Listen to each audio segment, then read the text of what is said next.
Good morning. My name is Charlie Hoke. My pronouns are he and him. I have the joy of serving on your board of trustees. It's my pleasure to welcome you here this morning. If you are here for the first time, thank you for joining us. We invite everyone present in the sanctuary today to join our in-person community time immediately following the service. As a part of living our values, we acknowledge that we live and work in the ancestral and sacred lands of indigenous people, including the Ojibwa, Odawa, Potawatomi, Miami, Kickapoo, Peoria, Ho-Chunk, Meskwaki, and Sauk nations. These lands were the traditional territory of Native Americans prior to their forced removal.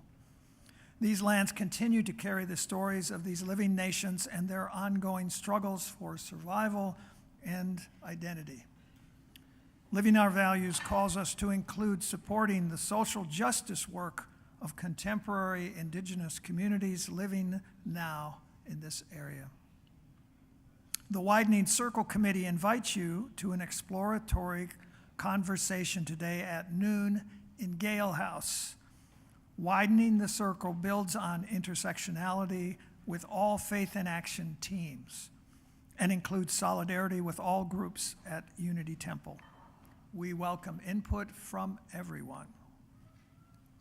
All are welcome to attend tonight's annual Oak Park River Forest Community of Congregations Thanksgiving service. It will take place at St. Christopher's Episcopal Church in Oak Park at 7 p.m. Roger will be one of the participants in the service. We are so glad that you are here with us today. Whether you are here in person or here virtually, we hope you find the service inspiring and meaningful. I invite those of you here in person to take a moment to greet one another. Good morning. Thank you. Well done.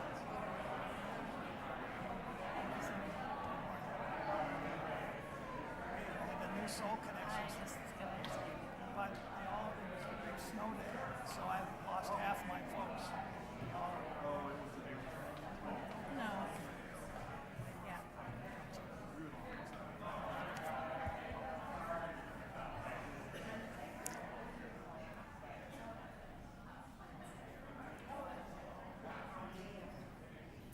I'm Reverend Emily Gage. My pronouns are she and her. Our chalice lighter today is Simon.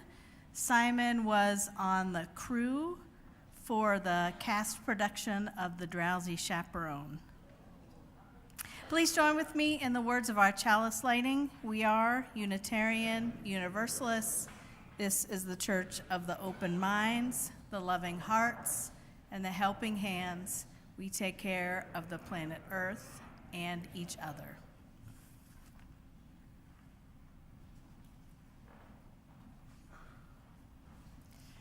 Good morning. My name is Madonna Thielen, and my pronouns are she, her, and I'm your worship assistant for today. Are you feeling grateful today? This is the season of Thanksgiving, after all, but somehow it seems like gratitude is in short supply these days because of the catastrophic and tragic events happening in our lives, in our nation, and in our world right now. James O'Day says, "Some would say gratitude is one of the strongest medicines we can take to help build an immune system bombarded with stress, fragmentation, and multiplicity. Gratitude allows us to see the good that we have been guided to on both individual and collective levels. Gratitude allows us to see the good that we have been guided to. In my life, I have come to believe that gratitude is the antidote to depression and rage. There is good reason to feel both depressed and angry right now, but those feelings can weaken our immune system and add fuel to the global fires of violence that rage out of control right now. 35 years ago, I was just starting my recovery program in AA, and my sponsor invited me to develop a practice of gratitude. I was definitely not feeling grateful at that moment, but I did admire her practice of taking 10 minutes every night to speak aloud that which she was grateful for. I tried it, and for a long time it seemed fake. But eventually, like most spiritual practices, it became more and more real, and ever so slowly began to change me. My depression and rage softened. I began to see the good that even this disease had brought into my life. I began to feel less fragmented and more whole. I began to feel like everything is happening just as it should. I began to feel like I was being guided to a higher purpose, and that whatever life would throw in my path, I would find grace there as well. So today, despite the depression and the obstacles that have been thrown on our nation's path, we are invited to see the good that is guiding us on both a personal and communal level.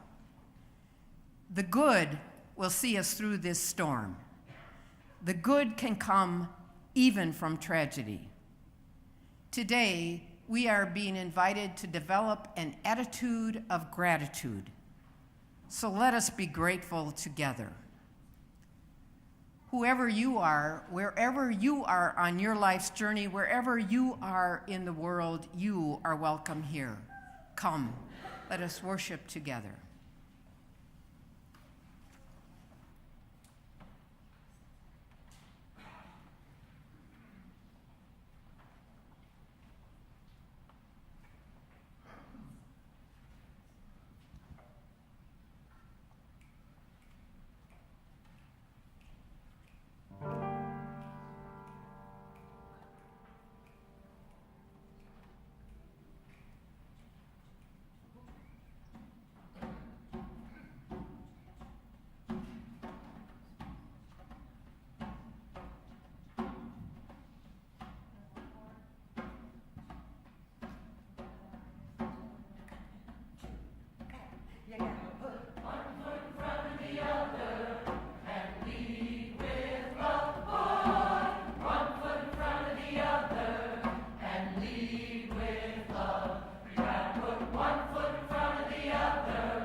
rise in body or in spirit and join us in singing hymn number 1010 in the teal hymnal, "Oh, We Give Thanks."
Stay standing.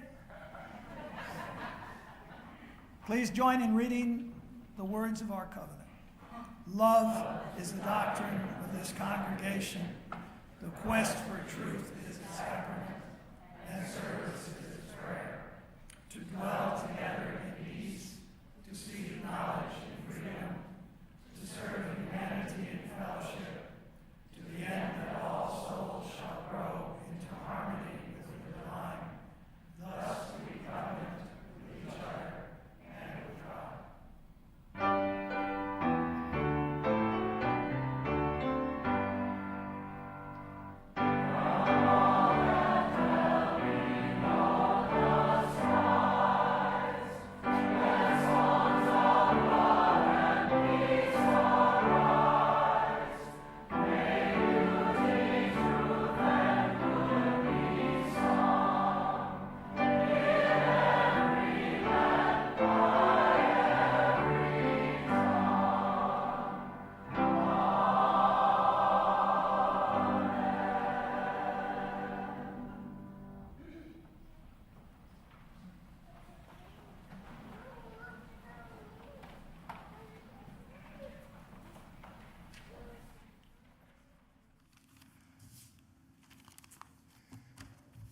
Good morning.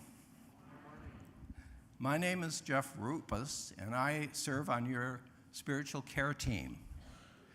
Love is the doctrine of this congregation, and sharing the joys and sorrows in our lives is one of the ways we manifest this love. Those who wish to have their joys and sorrows announced aloud at the service can put them in a book right outside here, outside the sanctuary, or they can email them to spiritualcare@unitytemple.org. If you'd like to talk to someone about what's on your heart, feel free to contact the spiritual care team. We are here to sit with you, listen to your joys, and lend a compassionate ear in times of sorrow or challenge. Here are the joys and sorrows that we share this week. Angela Romito is recovering from surgery. She's recovering well. She wants to express gratitude for all the help she's received and the care as she recovers, either a meal or healing thoughts.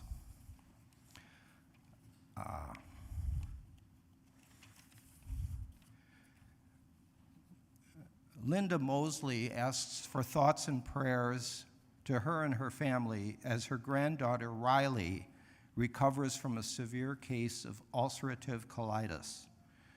Linda and her husband have raised Riley since she was 8, so she's more like a second daughter. And she also wants thoughts and prayers to go out to Riley's care team at Rosh Oak Park Hospital. John Tanderich requests thoughts and prayers for his sister Cheryl, who was diagnosed last week with breast cancer. And Susan Stahl wants people to know that she's slowly preparing to move into co-housing here in Oak Park on Madison Street, the first in Illinois. And finally, please keep, Judy Grace asks that we keep her son Andrew in our hearts today, as this is the day of his memorial, the memorial for his husband, Nick. Thank you. Now, I know many of you have joys and sorrows in your hearts that you want to keep silent. Those who wish can come forward and place a stone in one of the stations around the room. We invite you to engage in the spiritual practice in silence during the shared ritual. Let's begin.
Let's join in a time of prayer and meditation. These words come from Reverend Lynn Cox. Spirit of life, ever adapting and renewing, we come together this morning with yearnings that do not match. We yearn for stability, for even one moment of feeling like we know what is going on, for the ability to predict and prepare for what is coming next. And we also yearn for change. We ache for a world that turns aside from racism, violence, dehumanization, and disregard for suffering. We pray for a change in the illness, grief, isolation, incarceration, and vulnerability of our loved ones. We reach for connections that will remind us that we are worthy as we are, and we reach for connections that will help us to become our best selves. Hold us in the heart of both and. Cradle us in the mystery. Cherish us in the eternal presence of love and encourage us on the path of growth and development. As individuals and as people, help us to become who we are called to be. Lead us to open pathways to deeper wisdom through reconciliation, self-respect and mutual respect, compassion, owning and making amends for our mistakes. Source of wonder, move us to express and live in gratitude for the beauty of this world, the loving people in our lives, and this day of possibility. May it be so. Amen.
If you are somebody who likes to come close when you're listening to a story, I invite you to come and sit down on the floor near me.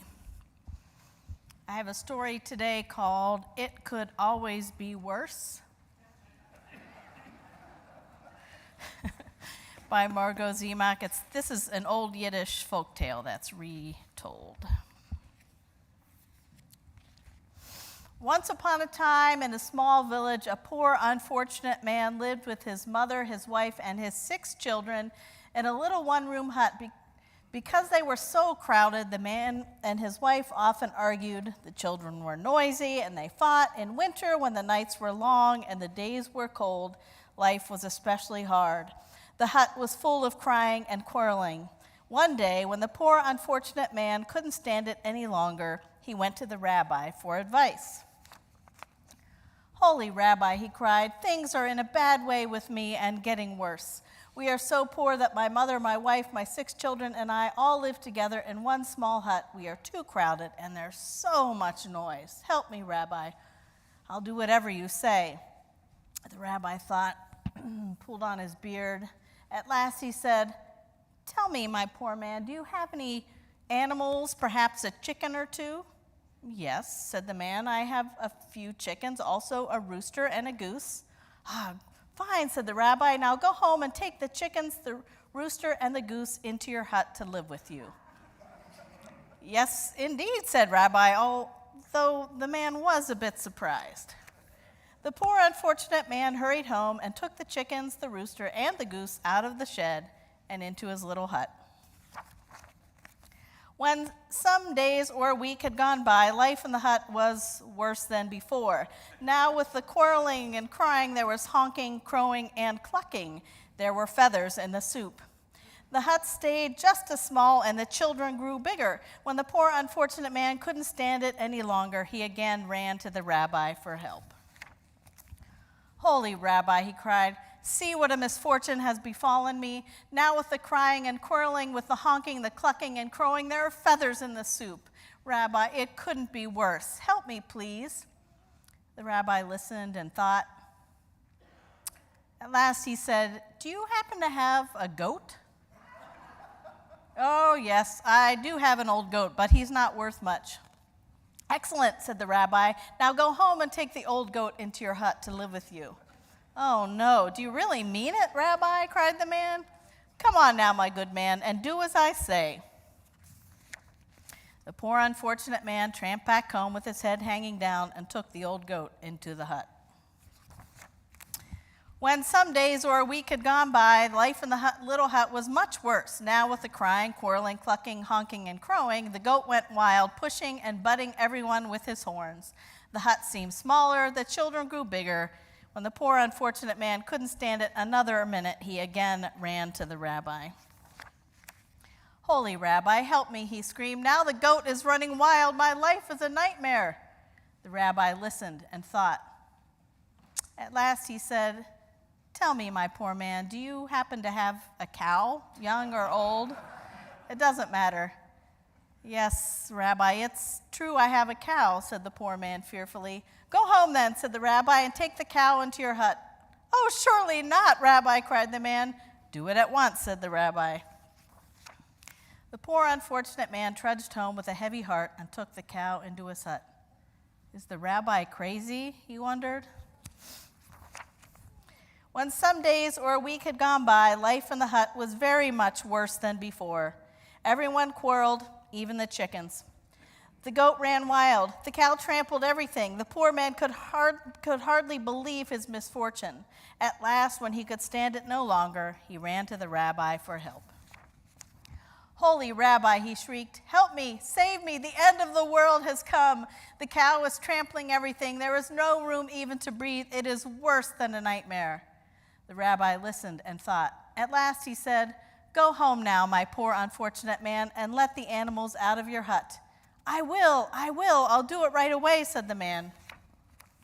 The poor unfortunate man hurried home and let the cow, the goat, the chickens, the goose, and the rooster out of his little hut. That night, the poor man and all his family slept peacefully. There was no crowing, no clucking, no honking. There was plenty of room to breathe.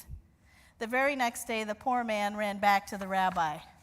"Holy Rabbi," he cried, "you have made life so sweet for me. With just my family in the hut, it's so quiet, so roomy, so peaceful. What a pleasure." The end. Okay, we're going to send you back to your seats.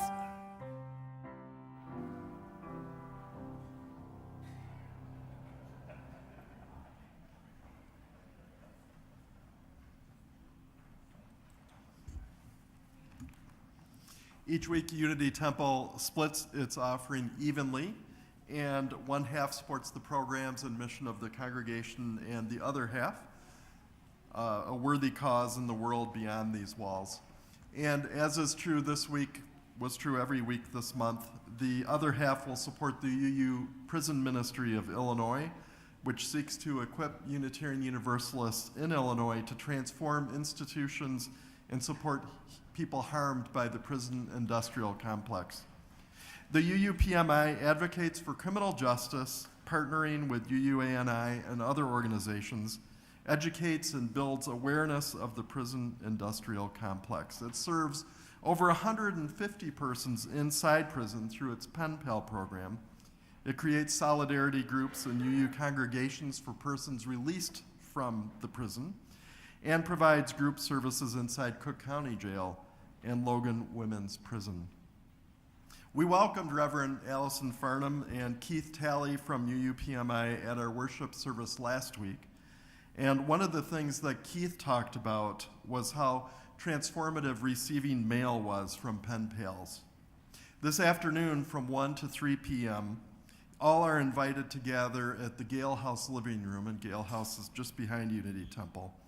And there'll be a chance to write holiday cards for those who are incarcerated. Cards and stamps are provided, and you can also bring your own. Thank you for supporting UUPMI. May we be transformed by our giving, and may the world be transformed by our gifts.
Around this time of year, I always get to thinking about Sarah Hale. It's because of her that we have a national holiday of Thanksgiving. The very short version of the story is that Sarah Hale thought that everyone in the country should have a day to give thanks together, and so she started writing letters. She got other people to write letters. She wrote and they wrote to all kinds of politicians, and states began making a holiday for Thanksgiving. But she decided that wasn't enough, since those days weren't all coordinated, so Sarah Hale started writing to the President of the United States to make Thanksgiving a national holiday. The first president she wrote to was Zachary Taylor, who was president from 1849 to 1850. He said no. But Sarah kept on writing. She wrote to President Millard Fillmore, no. Franklin Pierce, no. James Buchanan, no. And then Abraham Lincoln was elected. And then the country split apart and the Civil War began. It was a horrible and scary time. Neighbors and families were fighting each other. It did not seem like a good time at all to stop and give thanks.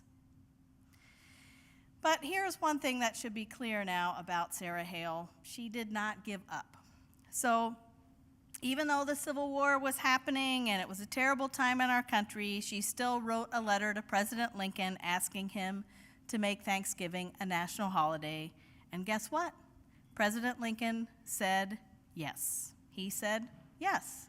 So in 1863, one of the worst years in our country's history, Thanksgiving became a day set aside for everyone in the country to give thanks together. There are two things that I love about this story. One is that it took Sarah Hale 38 years to accomplish her goal, 38 years, and she never gave up. And two, that the first National Thanksgiving, this day that we are invited to give thanks, happened at such a difficult and challenging time for everything. Both of these things feel like important things to remember. Sometimes things take longer, even much longer than we think they should, and that even in the hardest times, giving thanks is still a good thing to do. In fact, it's helpful. I'm guessing that there were plenty of people in 1863 that maybe thought giving thanks was silly or strange. They didn't know what was going to happen to their country. There was a lot of chaos. There were a lot of people being hurt. It was a scary and confusing time. Maybe you can relate to that a little bit anyway, now in 2024. I know I can. I felt a little like that and sometimes a lot like that since the election. But Sarah Hale has helped remind me that even in those times, it's important to give thanks. Giving thanks is good medicine. It is a good tool for repair. The morning after the election, I got up and took the dog for a walk, which is what I regularly do, and it is kind of a spiritual practice. I was grumpy and tired. I hadn't really slept. But as I walked along, I took a deep breath and I thought, okay, better be grateful. I looked around. I saw a beautiful tree full of vibrant fall colors. I saw another one. I soaked in their beauty, and it helped a little. I counted a lot on those trees and those beautiful leaves for a few days. In the fall, it often seems like those trees are saying, hey, look at me. I am so beautiful. Check me out. And to that I say, thank goodness. The theme that we are exploring in November is repair. And now when I think of repair, I think of a giant toolbox. I mean, things don't repair themselves. You need tools. Annie Lamott writes, it's funny, I always imagined when I was a kid that adults had some inner toolbox full of shiny tools, the saw of discernment, the hammer of wisdom, the sandpaper of patience. But then when I grew up, I found that life handed you these rusty old bent tools, friendships, prayer, conscience, honesty, and said, do the best you can with these, they will have to do. And mostly, against all odds, they do. Sounds about right. Adults and kids have the same toolboxes. And I would add to Annie Lamott's toolbox the practice of gratitude, finding and noticing that which gives you joy, the things or people or moments that make you give thanks. Andrea Gibson has this great video, it's in the November Soul Connections packet, where she talks about how she felt great despair, and then she saw a row of baby geese waddle across the road, and she would feel ecstatic.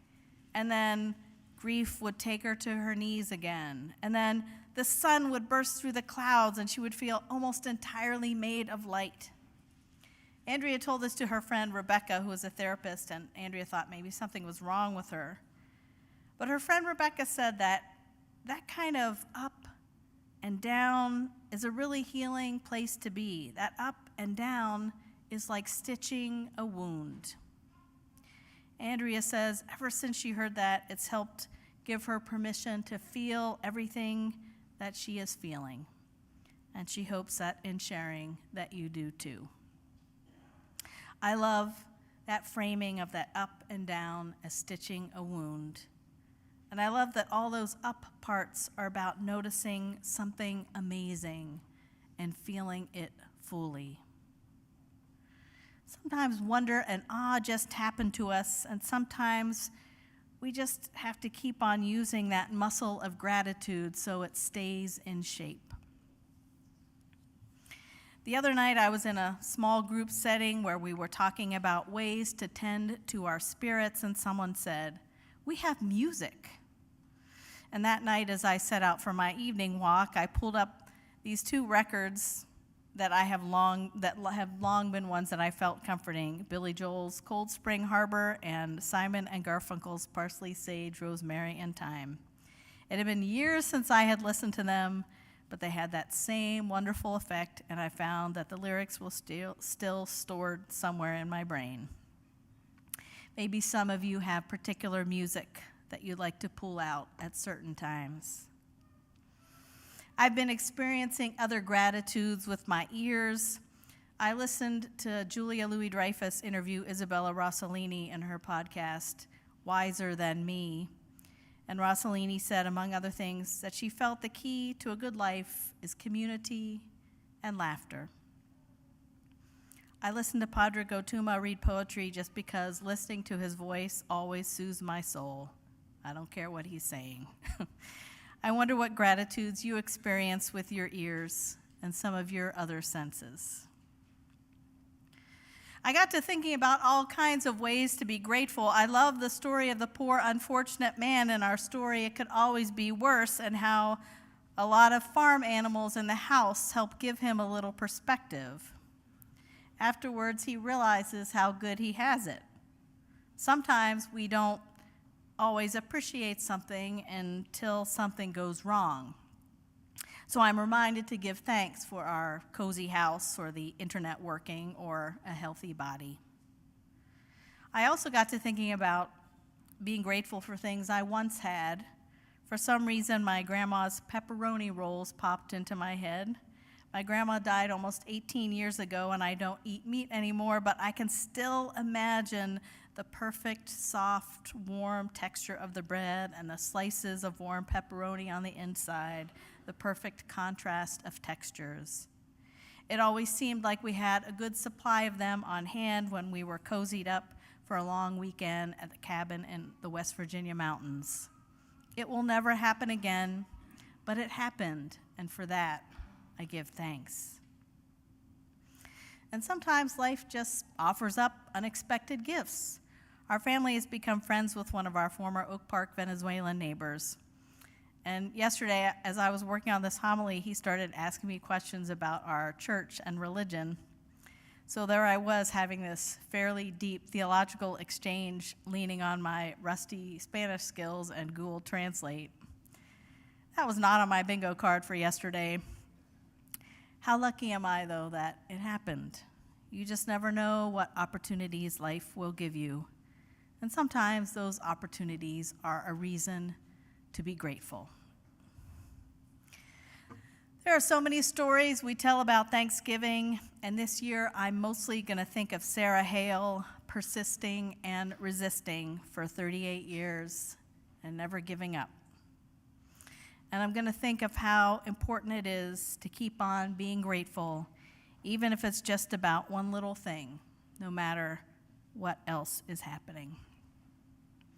May we feel all our feelings, knowing the ups and downs are stitching our wounds. May we strengthen our gratitude muscles. May we remember our toolboxes of repair filled with friends, community, laughter, joy, and giving thanks. And may they always be enough. And so, may it always be.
As part of the service today, I wanted to make sure that we sharpen up some tools in our toolboxes for repair.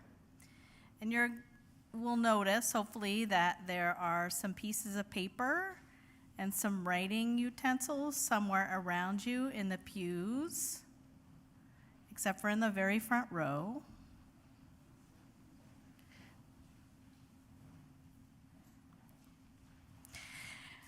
So go ahead and grab a piece of paper and something to write with. And on my way to creating this service, I found this book called 100 Things That Make Me Happy by Amy Schwartz. And when I looked through it, I thought about how most of these things make me happy too. And we have some pictures from the pages of the book that you can see up on the screen. And I'm hoping that they will make you happy and think about some other things that make you happy.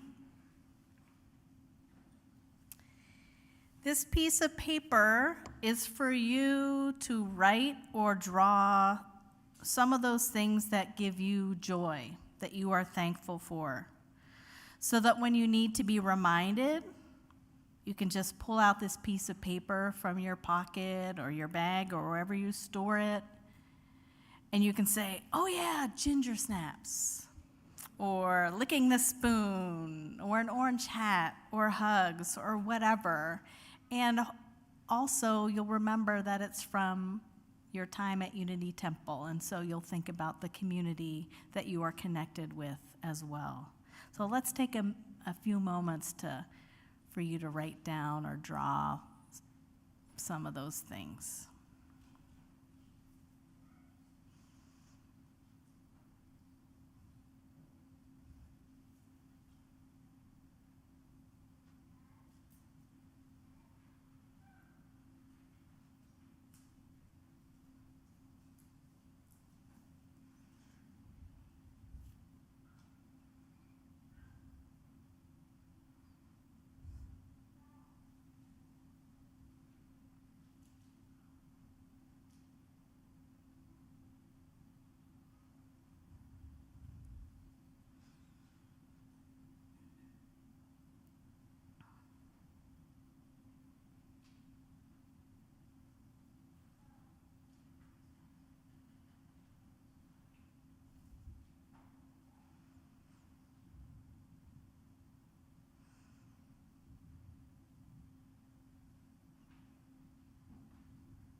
So this piece of paper is for you and for you only, but if you want to share what you wrote down, I invite you to shout it out and speak it into the room right now.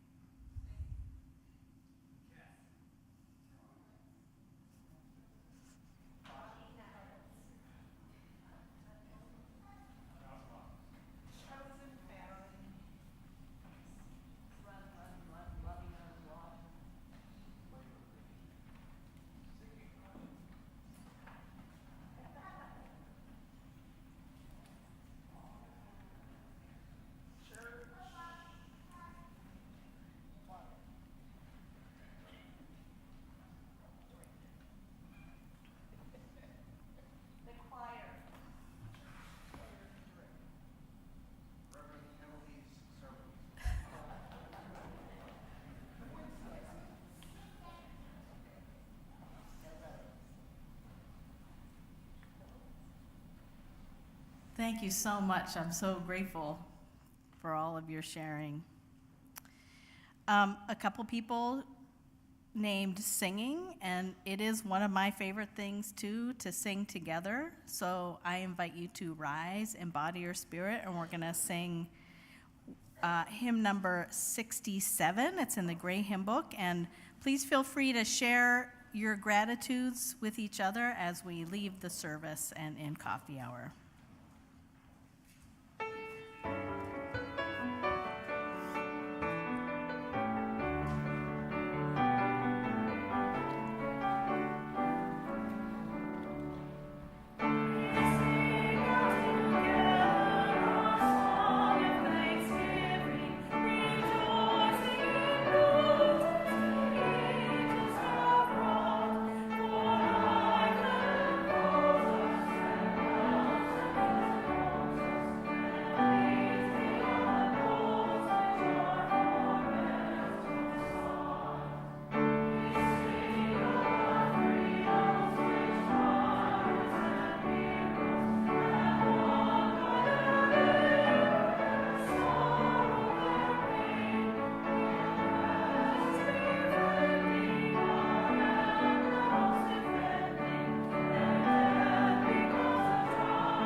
Our closing words are from the Reverend Deborah Hafner. May we whisper thank you for all that is good in our lives. Thank you. May we shout thank you for the abundance of blessings. May we feel thank you, thank you, thank you deep within our hearts and around us now. May we be thankful down to our bones for this time together. May we take the time to feed each other, take care of each other, appreciate and trust each other, and say thank you. Please join with me in the words of our chalice extinguishing. Carry the flame of peace and love until we meet again.